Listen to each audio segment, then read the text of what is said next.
The galaxy's deadly misstep, crossing. One protected by Earth. The moment the Kareth soldier shoved me, I knew exactly what was going to happen. Next, not because I was angry, not because I planned to do something about it myself, but because I had already pressed the button on my uplink before. His hand even left my shoulder, and now all I had to do was wait. My name is Cal Marin. I am a diplomatic liaison for Earth's consular division. I have been stationed at Tesavara Crossroads for 14 months, and in that time I have processed 943 asylum applications, mediated 11 trade disputes, and attended more council dinners than I care to count. I am not a soldier. I do not carry a weapon. My job is paperwork, patience, and presence. The girl's name was Sina. She was Valhari, which meant she was small, barely reaching my chest, with skin that shifted between pale silver and soft gold depending on her mood.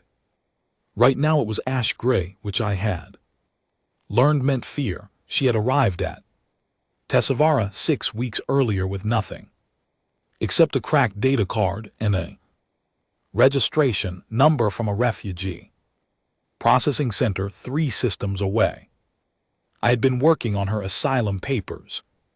For 3 of those 6 weeks, we had spoken every few days.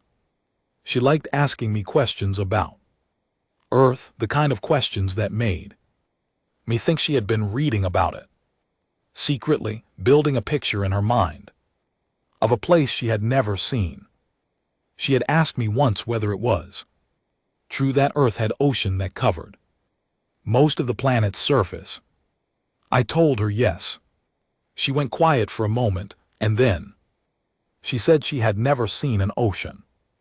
She said where she came from, water was collected in underground cisterns and rationed by household. She said she used to dream about water that had no edges.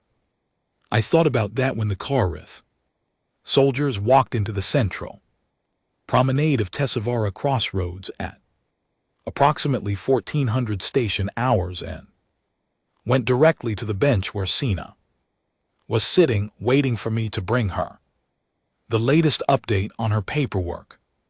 There were 6 of them. Kareth enforcement officers wore dark gray tactical suits with red trim on the shoulder plates, and they moved the way people move when they are very certain that no one in the room is going to stop them.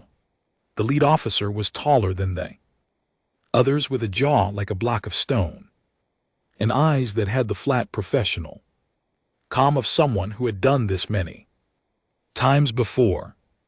The promenade was busy. Hundreds of beings from dozens of species moved through the wide open corridor past food stalls and information terminals and the low hum of a commerce district that never fully slept. They all noticed the soldiers. Most of them kept walking. I was 30 m away when I saw Sina stand up from her bench.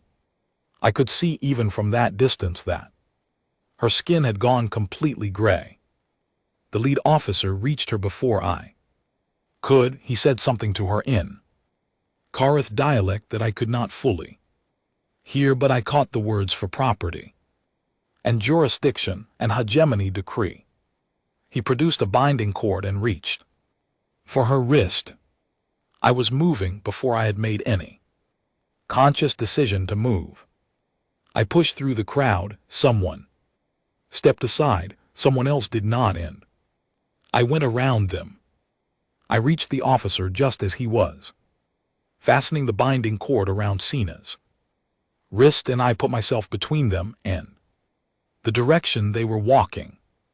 I am Cal Marin, I said. Earth diplomatic liaison, Tesavara consular division. This individual is registered under Earth consular protection, case number 774 Alpha 9. You are required to halt this action pending review. The officer looked at me the way you look at a piece of furniture that has inconveniently placed itself in your path. Earth, he said. Yes, I said. He looked at the other soldiers. One of them made a small sound that might have been a laugh.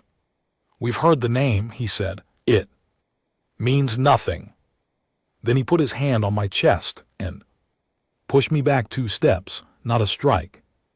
Not a threat, just a dismissal, the kind of push you give something that is in your way. Sina looked at me. Her eyes were enormous. Her skin had gone so pale it was almost white. I straightened my jacket. I reached into my front pocket and pressed the uplink. It was a small device, not much bigger than my thumb, and it made no sound when I activated it. I spoke into it quietly in the flat, neutral tone that the consular division trained us to use in exactly these situations. This is Liaison Marin Station. Tesavara. Incident Code Omega 7. Consular Protection Breach Category 1. Subject Sina Velhari, Case 774 Alpha 9. Physical interference with liaison. Personnel confirmed, time stamping now. The lead officer had already turned away. He and his team were walking Sina toward the far corridor, and she was moving with them because the binding cord gave her no choice, and her head was turned back toward me, watching. I found an empty bench against the wall and sat down on it. A Tesseveran merchant named Orvis, who I had dealt with several times at the trade desk, had been watching the whole thing from a stall nearby. He walked over carefully, like someone approaching a fire that he was not sure was finished burning. What was that? He asked, looking at the corridor where the soldiers had gone. What did you just do? I made a phone call, I said. What does that mean? I checked my uplink. The transmission had been received and acknowledged. Somewhere right now, a duty officer, the Earth Consular Emergency Division, was reading an incident report with the words Omega 7 at the top of it. A set of pre-authorized protocols had just been activated. Decisions were already being made by people far above my clearance level. It means I told them what happened, I said. It means they know. Orvis looked uncertain. Know what? Exactly. The Karath have legal jurisdiction over Velhari persons under their expansion decree. The Galactic Council has not yet ruled against it. What can Earth do? I looked at the empty bench where Sina had been sitting 40 minutes ago. Before any of this happened, she had been reading something on a small data screen. I had been on my way to tell her that 2 of her 3 required documents had cleared. I had been looking forward to seeing her face when I told her. They said my name means nothing, I said. Does it? Orvis asked, and I could tell he was genuinely asking. He was not being unkind. He simply did not know.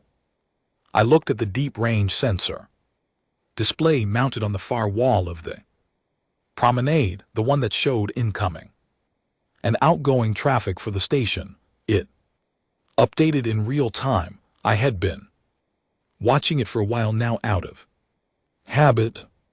I watched it for another minute. Then the display changed. The first signature appeared at the edge of the sensor range, then another, then several more arriving from different vectors, all of them moving toward Tesavara at a speed that the display struggled to calculate cleanly, because it was not used to seeing that many ships move that fast in coordinated formation. Orvis saw it too. He had gone very still. What is that? He said. That, I said, is what my name means. The stars outside the viewport of the Iron Mandate had not changed. They never did. Commander Usha had spent 22 years looking at stars from the bridges of Kareth enforcement vessels, and in all that time they had remained exactly what they were: cold, distant, indifferent. The universe did not care about the affairs of species. It simply continued. Usha was a practical man. He had built his career on practicality. He did not like sentiment, and he did not like complications, and he especially did not like the kind of situations that required him to fill out more paperwork than the mission originally called for. This mission had been simple: locate the Velhari subject, confirm her identity against the hegemony's expansion, jurisdiction register, detain her under Section 14 of the Territorial Consolidation Act, return her to hegemony processing for resettlement assignment. Simple, clean, legal by every standard. The hegemony recognized the Earth liaison had been an unexpected variable. Usha had known there was an Earth consular presence at Tesavara, but Earth was a gray world. They filed complaints. They sent strongly worded transmissions through official channels. Sometimes they showed up at galactic council sessions and gave speeches that the other delegates sat through politely and then ignored. They were a species that had achieved interstellar travel only 2 centuries ago, that had not yet claimed a single star system beyond their own, and that had no meaningful alliance structure in any of the major galactic factions. The liaison had pressed some kind of device. Usha had noted it but had not considered it significant. Now, sitting in the command chair of the Iron Mandate, watching his sensor officer's posture change in a way that Usha had learned over 2 decades to pay attention to, he began to reconsider. "Commander," said Sensor Officer Tren, in a voice that was trying very hard to be professionally neutral and not quite succeeding, "we have incoming signatures, multiple." "How multiple?" Usha said. Tren looked at his board, looked at it again. 17 confirmed so far, still resolving. Usha sat forward. "From which direction?" "That's the thing, sir. They're not coming from one direction. They're converging from 7 separate vectors." Usha stood up. Converging from multiple vectors meant coordination. It meant pre-planning. It meant someone had already known where the Iron Mandate was going to be and had already calculated the intercept geometry before the incident at Tesavara had even happened, which meant either they had been watching or they had prepared response protocols for exactly this kind of situation, which was a very different and significantly more uncomfortable thing. "What are they?" he asked. "Military classification." "Mixed," said Tren. "Lead vessel is broadcasting as Earth diplomatic. Registry, ASF Covenant diplomatic. Cruiser class, but the vessels behind it are not diplomatic. 2 destroyer class. 1 carrier configuration, 4 support craft. The other vessels are still resolving, but Commander," he paused, "the carrier is very large." Usha said nothing for a moment. He stood at the viewport and looked at the stars, which had not changed, and thought about Section 14 of the Territorial Consolidation Act, and thought about the Velhari girl sitting in the holding cell below decks, and thought about the Earth liaison who had spoken into a small device with the flat, calm voice of someone who was not surprised by what was happening. Open a channel to the Earth vessel, he said. They've already opened one to us, said Communications Officer Bren, there. Waiting. Usho straightened his uniform. He had very good posture and he knew it, and in moments of uncertainty he used it. He nodded to Bren and the main display shifted from the sensor grid to a transmission feed. The woman on the screen was perhaps 60 years old. She had white hair cut short and a face that had accumulated a significant number of years in a way that did not make it weaker. She was wearing a dress uniform, dark blue with Earth's insignia at the collar, and she was sitting in a command chair on the bridge of the ASF Covenant. With her hands folded in her lap, her name appeared in text at the bottom of the display, Admiral Petra Voss, Earth Strategic Deployment Force. She did not raise her voice. She did not lean forward. She simply looked at Usho with the patient, unhurried expression of someone who had already made all the relevant decisions and was now simply communicating them. Commander, she said, I am Admiral Voss of the Earth Strategic Deployment Force. You currently have in your custody of Velhari National, who is registered under Earth Consular Protection. I have reviewed the Tessavara incident footage, which was transmitted to us in full, including the physical contact made with our liaison officer. She paused for exactly 1 second. You have 4 hours to return her to the Tessavara Consular Bay unharmed and without conditions. After that, we begin a different kind of conversation. She did not explain what that meant. She did not need to. Usho kept his posture very straight. Admiral, the subject in question is under hegemony jurisdiction pursuant to the Territorial Consolidation Act. Section 14. Earth has no legal authority.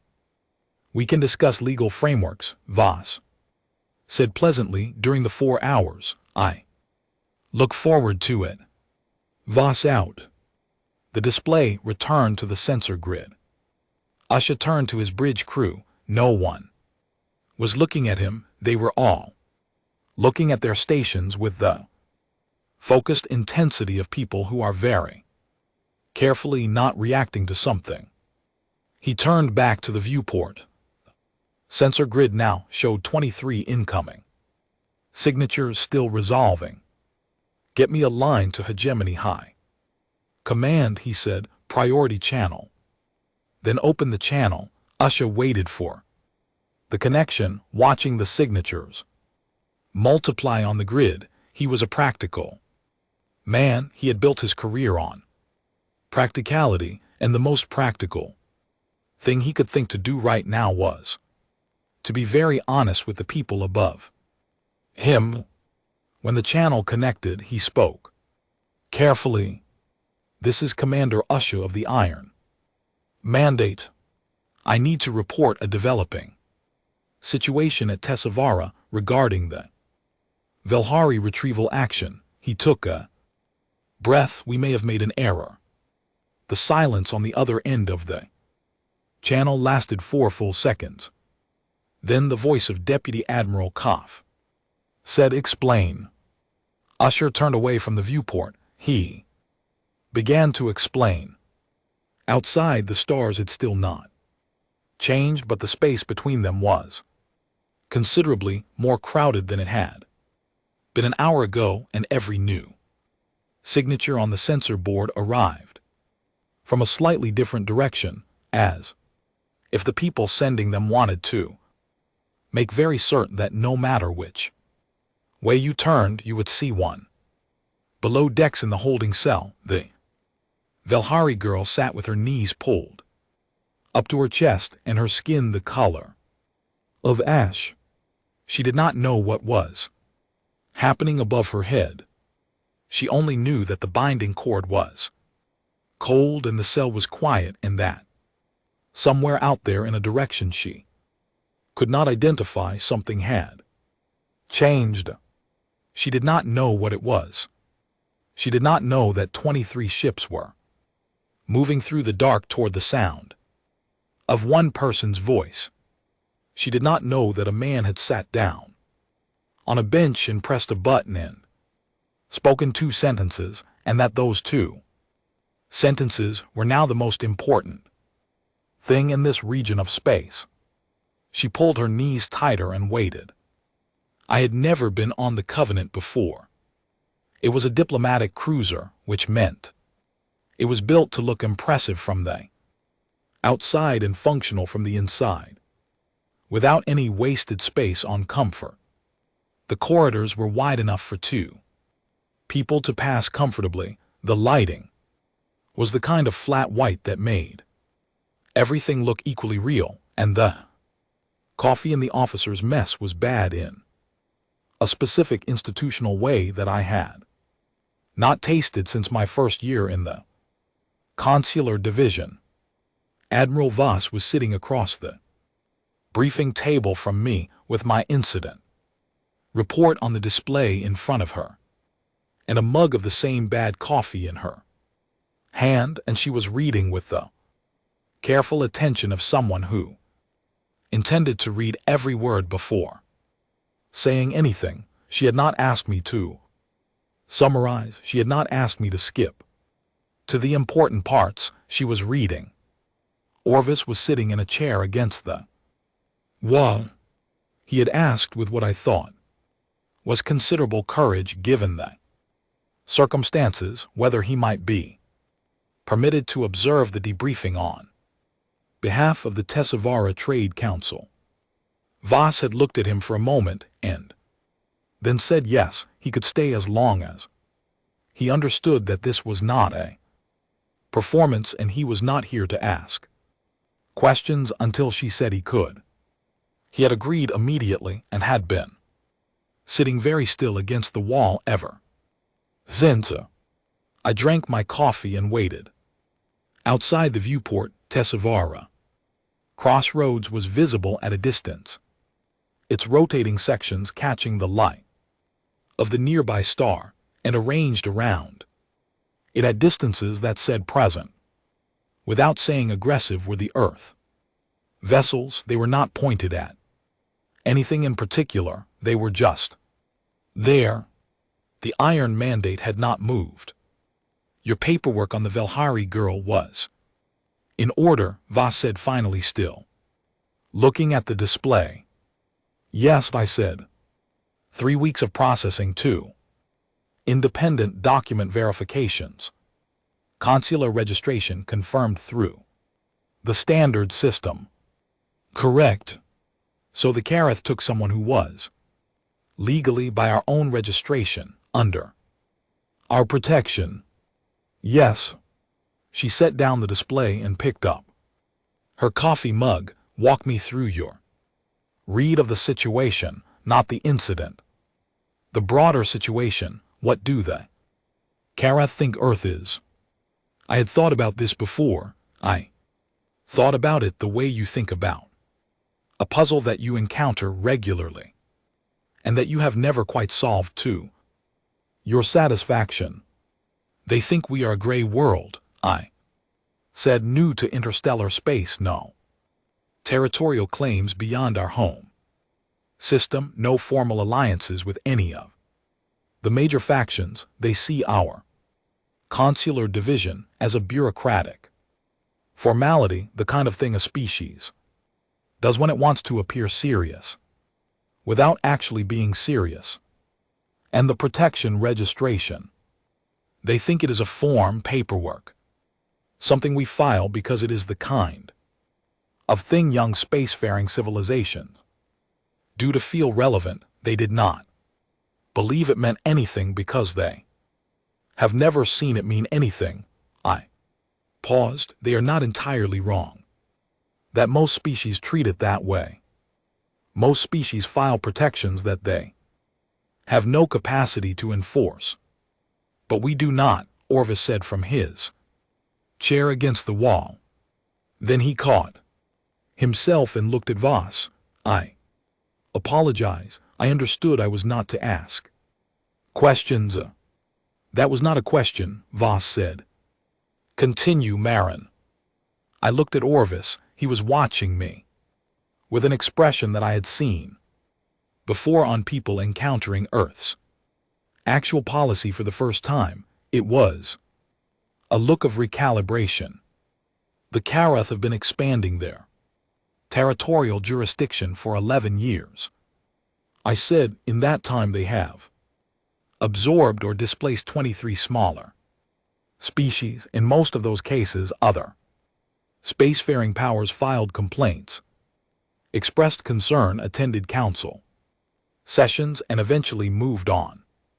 The Karath have learned from those experiences that concern costs nothing and means nothing. So they did not take us seriously. Orvis said. Then sorry, not a question. It's fine, Voss said. They did not take us seriously. I confirmed. They categorized Earth as a species with good intentions and no history. We have been in space for 2 centuries. Most of the major powers have been here for 1,000 years or more. To them, we are young, we are unproven. And our protective posture is a policy statement, not a capability. Voss turned her coffee mug slowly in both hands, and yet here we are. Here you are, Orvis agreed quietly. Can I ask you something? I said to him. Voss nodded. When you saw the ships arriving on the sensor board at Tessavara, I said, what were you thinking? Orvis was quiet for a moment. He was a tall being, Tessavaran, with gray-blue skin and large eyes that were adapted for low-light environments, which meant that in the bright lighting of the briefing room he always looked slightly startled, but right now what he looked was thoughtful.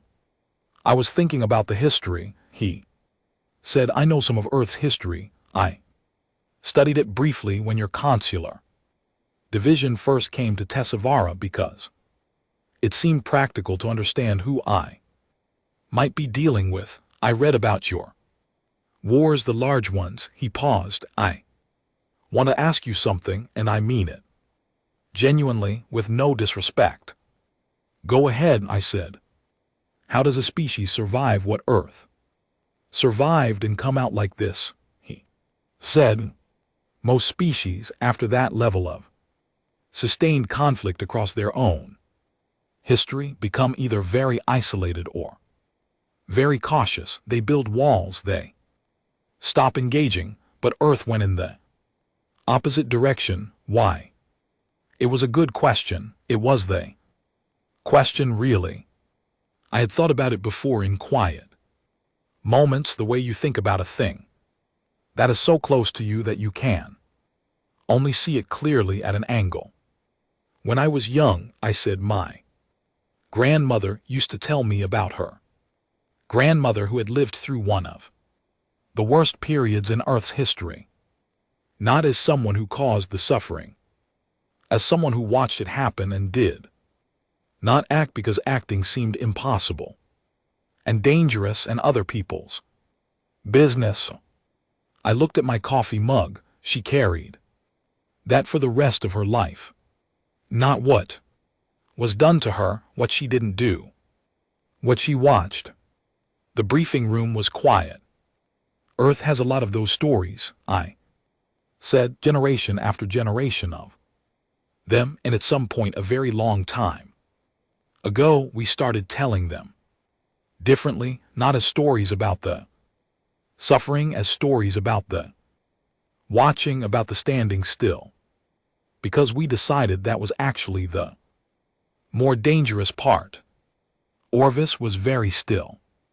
So when you see someone being dragged away in binders, he said slowly, and no one is moving to stop it.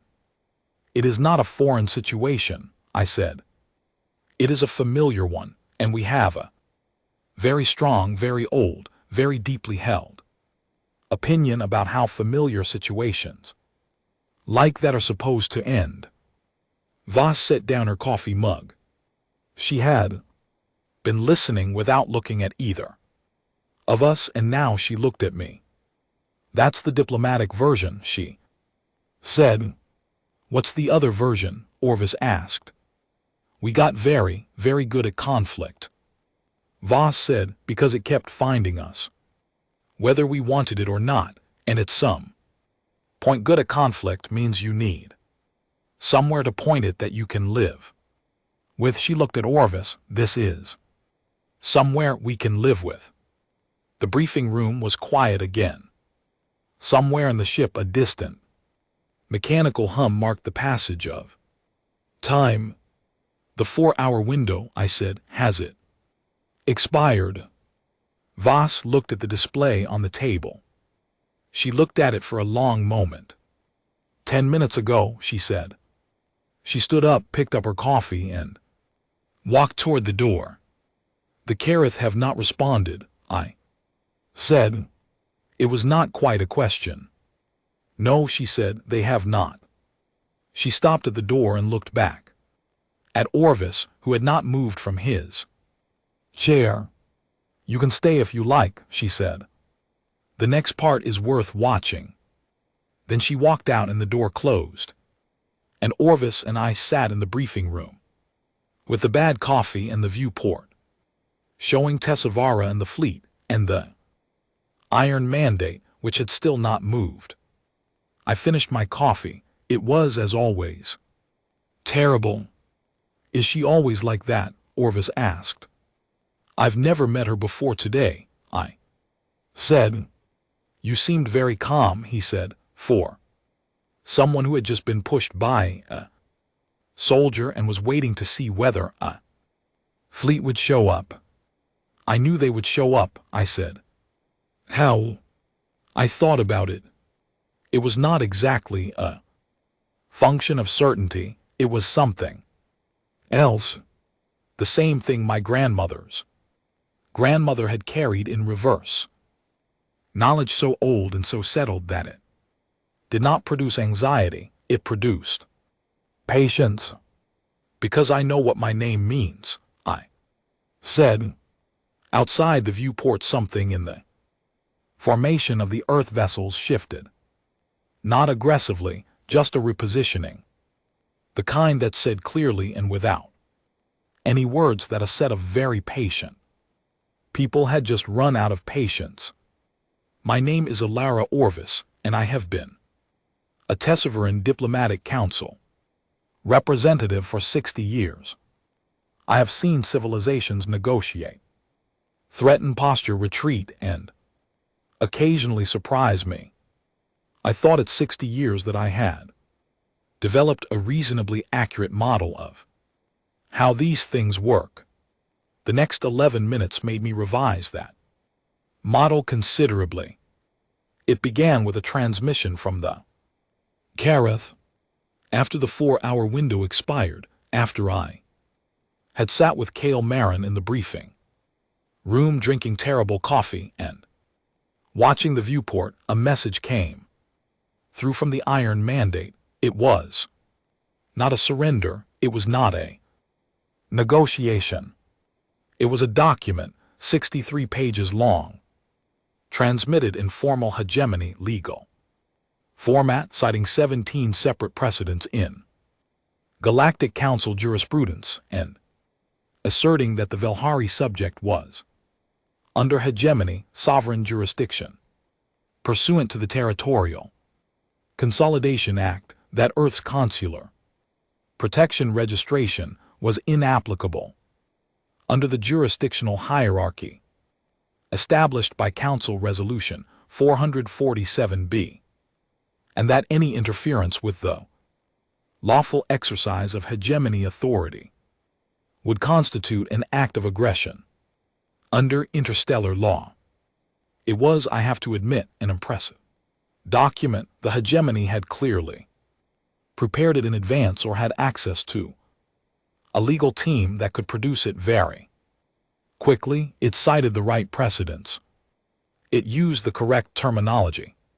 It would have taken at least 3 to 6 months to work through the Galactic Council's dispute resolution process. I read it on a borrowed terminal in the briefing room and thought, this is how these things normally work. This is the grammar of interstellar power. You file a document, the other side files a counter document. Years pass. Earth did not file a counter document. What they transmitted instead was 2 pages. I say 2 pages, but that is not quite accurate. It was 2 pages of a specific kind of content, and that content was a list, not an argument, not a legal rebuttal, a list. It was a list of every Karath trade route that passed through Earth, registered freight corridors, a list of every Karath financial instrument that was denominated through Earth-partnered banking registries, a list of every Karath infrastructure contract that involved materials certified through Earth-aligned supply chains. It included a specific notation for each entry, indicating the legal mechanism by which Earth could, if it chose, suspend, restrict, or redirect the relevant arrangement. It did not say that Earth would do any of these things. It simply presented the information. 2 pages. I read it twice to make sure I understood it. Then I sat quietly for a moment, recalibrating again. The Karath had, over the course of their expansion, connected themselves to a significant portion of galactic trade infrastructure. They had done this because it was profitable and sensible, and because the entities through which they had connected had seemed at the time to be neutral, minor, commercially focused. Earth's consular division, Earth's freight registry, Earth partnered banking structures, none of these had seemed at the time like points of leverage. They had seemed like bureaucracy. Bureaucracy, I was learning, was a different thing depending on who was running it. But what happened next was the part that changed everything. Admiral Voss opened a public channel.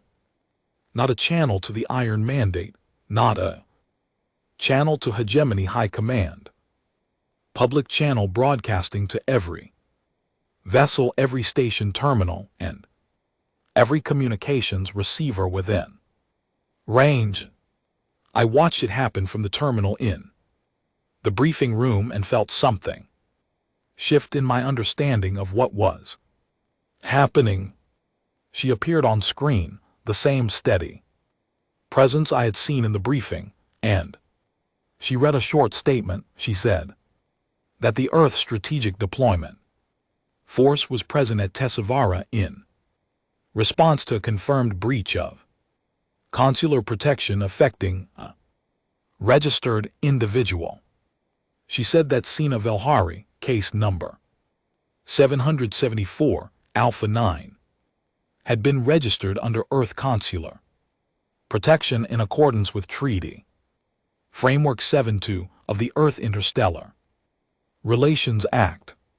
She said that under that framework all registered individuals were afforded the same protection consideration as Earth nationals abroad. She cited the specific articles. She invited anyone listening to look it up. Then she closed the broadcast. I sat with the terminal for a moment. Then I started looking at the station communication network. Tesavara Crossroads handled traffic from more than 90 registered species on any given day. Most of them were commercial operators, small traders, transporters, representatives of species that did not have powerful navies or strong alliance structures, the kinds of species that were in the ordinary grammar of galactic power considered background. They were pulling up the Earth consular Protection Treaty. I watched the access logs on the public network and saw request after request coming in from terminals across the station, from vessels docked at the outer rings, from communications nodes that served routes between here and dozens of other systems. They were looking it up, and some of them, I realized as I followed the access patterns, were not just reading it. They were checking whether they were on the list. The Earth Consular Protection Registry was public. Anyone could look at it. I had looked at it before, years ago, and found it unremarkable. A few hundred registrations, mostly Velhari and a handful of other displaced species. It had seemed like a diplomatic gesture, the kind of thing you did to appear engaged without committing to anything substantial. What I saw, looking at it now with different eyes, was something else. It was small, but it was not nothing, and every being on that list now knew, watching what was happening outside Tessavara, what their registration actually meant. I thought about what Maron had told me in the briefing room about his grandmother's grandmother, about the watching and the standing still. I thought about the 63-page Kareth legal document and the 2-page Earth response.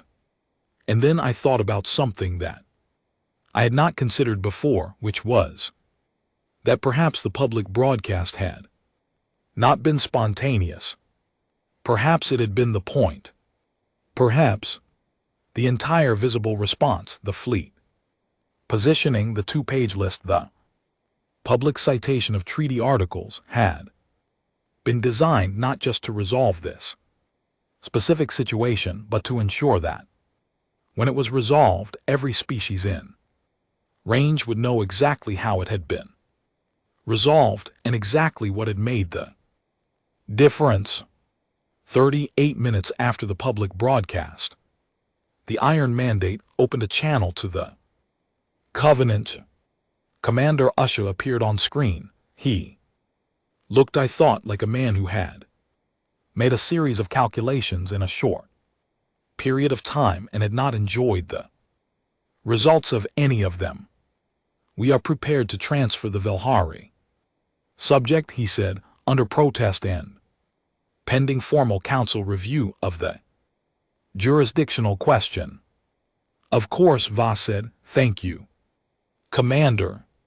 We will receive her at the station Consular Bay. The channel closed. In the holding cell of the Iron Mandate, Sina did not yet know she was about to be released. She was sitting with her knees pulled to her chest, waiting in the particular way that people wait when they have learned that waiting is the only thing available to them. The binding cord was removed by a Kareth officer who did not look at her or speak to her. He simply walked in, unfastened the cord, and walked out. She sat for another minute, not sure what had changed. Then a different officer came in and told her she was being transferred. The shuttle bay of the Covenant was large and clean and bright. Sina stepped out of the transfer vessel into it and stood there, blinking in the light, holding a blanket that someone had given her. She was so small. She looked around at the bay, at the Earth crew standing at a professional distance, at the walls with their clean utilitarian lines, and her skin shifted from ash gray to something approaching silver. I watched it happen from the observation window above the bay. Maron was in the bay. He walked over to her, not quickly, not with drama, and said something that I could not hear. Through the observation window, she said something back. Her skin went a slightly warmer color, not gold, not yet, but moving toward it. I stayed at the window for a while, watching. After a time, I was joined by a small delegation of station representatives, who had apparently been waiting for exactly this moment. 2 of them were from species I recognized as having particularly difficult relationships with the Karath. They were looking at the bay at Sina, at the Earth crew moving around her with practiced efficiency. One of them said to me quietly, "The registration list, is it open?" "Yes," I said, "it is public." "How does one apply?" I looked at him. He was from a species called the Tarath, small and low gravity, adapted from a system that the Karath expansion had been moving toward for the past several years. His people did not have a navy. They did not have allies among the major powers. They had apparently been paying attention today. "I can find out," I said. I sent a message to Marin's uplink. He responded within 2 minutes with a link to the Earth Consular Division's registration portal and a note that said processing times are currently running 3 to 4 weeks. We are working on reducing that. I showed it to the Tarath representative. He read it carefully, then he saved it to his personal device. Behind him, 2 others leaned over to read it as well. Outside the viewport of the bay observation window, the Earth fleet maintained its position around Tessavara. Crossroads, not triumphant, not threatening, simply present. The Iron Mandate had begun its departure sequence. Its running lights moved slowly away from the station and toward the open space beyond the sensor range. It did not look back.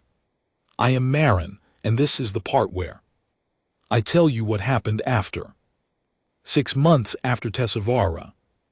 I am at a station called Verath Junction, which is 6 systems from Tessavara and considerably less glamorous. It is primarily a transit hub for commercial freight operators, and my work here involves processing shipping documentation, mediating minor disputes between freight registries, and attending with some regularity events that the station council calls diplomatic receptions, and that I would describe as rooms full of beings eating mediocre food and talking about logistics.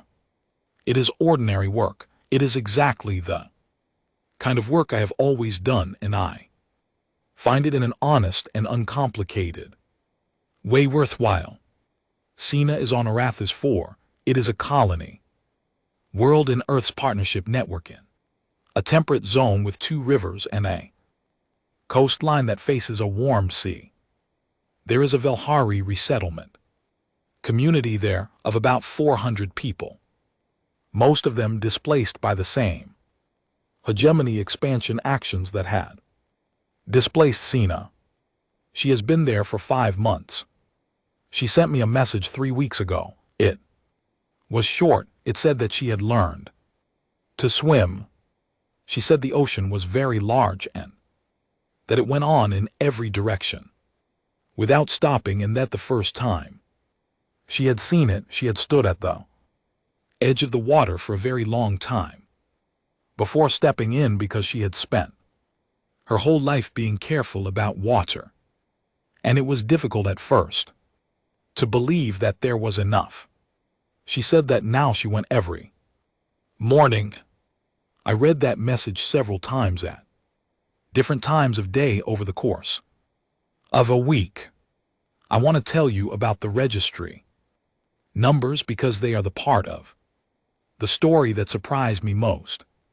In the month after the Tessavara incident, Earth's consular protection registry grew by 12%. That was notable, but not extraordinary. Registration numbers had grown after other high-profile incidents before. In the second month, the growth was 30%. That was higher than any previous comparable period. By the 6th month, the total growth stood at 340%. 340%. In 6 months, the consular division had to hire. They opened new processing centers on 3 Earth-partnered stations. They developed a streamlined registration protocol for species with limited documentation infrastructure. They assigned additional liaison officers to high-demand regions. I will tell you what I think happened. Before Tesavara, the protection registry was an option that most small species knew about in the same way you know about a tool you have never seen used. You know it exists, you are not sure it works, you have no particular reason to believe that pulling it off the shelf will produce anything other than noise and paperwork. After Tesavara, the tool had been used in view of a significant portion of the galactic community, and its output had been documented and transmitted publicly, and the species who watched it happen had been given, by Admiral Voss's deliberate public broadcast, every piece of information they needed to understand what the tool was and how to access it. 340%. Alara Orvis sent me a report on the broader political effects in the Tesavara region. The Kareth expansion had slowed, not stopped, but slowed in the systems. Earth held consular agreements, hegemony strategic planning documents, which had been leaked to several council-adjacent intelligence services, apparently contained a new risk category that had not existed in their planning framework before Tesavara. The category was labeled, according to the reports, something that translated roughly from Kareth as Earth-adjacent populations. I found that remarkable, not because I did not expect it, but because of the specific language: not Earth-defended, not Earth-allied, Earth-adjacent, meaning near enough to Earth's network of relationships that an action against them might produce a response. It was a category that was expanding. The most notable political development in the 6 months after Tesavara involved a small species called the Tarith. They are a low-gravity adapted species from a binary star system with no military to speak of, with a history of maintaining neutrality through careful diplomatic positioning, and frankly through being small enough that larger powers had not previously found them worth the effort of bothering. The Kareth expansion had been moving toward their system. 22 weeks after Tesavara, the Tarith completed their registration through Earth's Consular Protection Framework. 317 individuals and institutions across 7 Tarith population centers. They published the registration publicly, which they were not required to do but chose to do. The Kareth expansion route that had been trending toward their system was rerouted 2 weeks later. Hegemony planning documents cited logistical reconsideration. Independent analysts cited Tesavara. I do not claim that Earth can protect everyone. I do not claim that the registry is an impenetrable shield or that registration guarantees safety. All circumstances. The galaxy is large and complicated, and there are forces in it that do not respond to the kind of pressure Earth can apply. But I think about what the Taxkalon representative said to Orvis in the observation bay that day after watching Cine cross into the Covenant's shuttle bay. Is the list open? 3 words: is the list open? Not can Earth fight our wars, not will you defend us if we are attacked, not even do you care about us. Just is the list open? Because what they had seen was not a military demonstration, though the Military had been present. What they had seen was documentation, accountability. A species that kept its word in a visible and verifiable way, and what they wanted was access to the same thing. I think about my grandmother sometimes, and about the story she carried, the weight of watching, the specific texture of inaction when action was possible. I think about how that story traveled down through generations, not as trauma exactly, but as instruction, as a calibration. This is what it feels like to watch and do nothing. Remember this feeling, note it in your body so that when you encounter it again, you will recognize it quickly. Here is what I think happened at Teixcalon, at a level deeper than the fleet positioning and the legal documents and the registry numbers. The Teixcalon looked at Earth and saw bureaucracy and patience and paperwork, and a species too young to have established itself. They saw something they had seen before, many times, in the faces of species that filed complaints and attended council sessions and eventually moved on. They saw watchers. They were wrong. We are not watchers. We learned at very high cost over a very long time how to stop being watchers. It is not a natural state for us any more than it is natural for most species. It is something we practice deliberately, the way you practice anything that does not come easily. We built institutions around it. We train people in it. We wrote it into policy frameworks and diplomatic protocols and the specific trigger conditions that cause a duty officer in an emergency division to activate an Omega-7 response at 1400 station hours. We made it structural because we knew that individuals are inconsistent and circumstances are unpredictable, and if you want a behavior to persist across time and circumstance, you cannot rely on courage alone. You have to build the behavior into the system. That is what the Kareth did not know. That is what most of the galaxy does not know yet. They see the fleet and they think Earth has a military. What they should be thinking is, Earth built this entire system on a specific decision about what kind of species they wanted to be, and then spent 2 centuries making that decision difficult to reverse. It was early morning at Varath Junction, which meant the station system had shifted to a slightly warmer tone to simulate dawn, which I have always found charming in a small institutional way. I was at my desk with a cup of coffee. That was by a narrow margin better than the coffee on the Covenant. I was reading Orvis's report and a summary of the Tarath situation and a message from the consular division about the expanded registration protocols.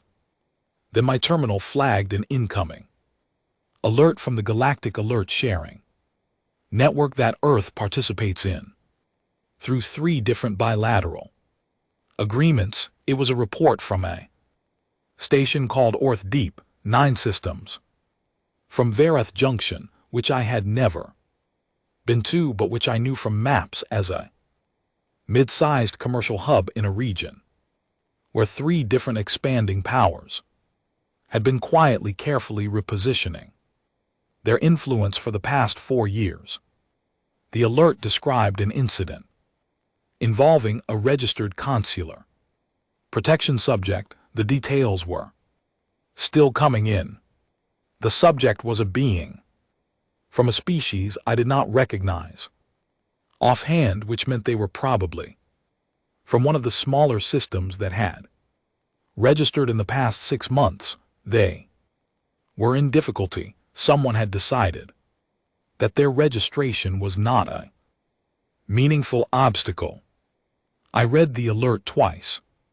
Then I picked up my uplink. I thought about Cena standing at the edge of an ocean that had no edges. Learning that there was enough water, I thought about 340%. I thought about a list that was open.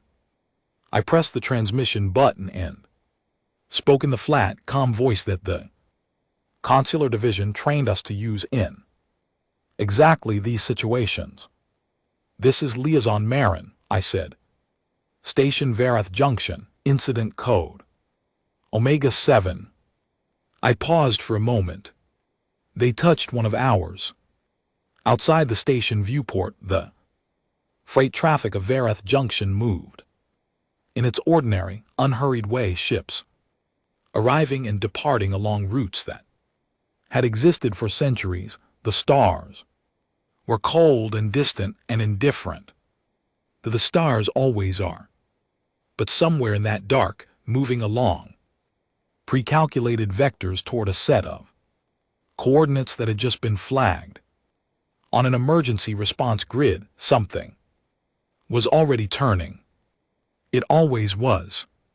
That was the point.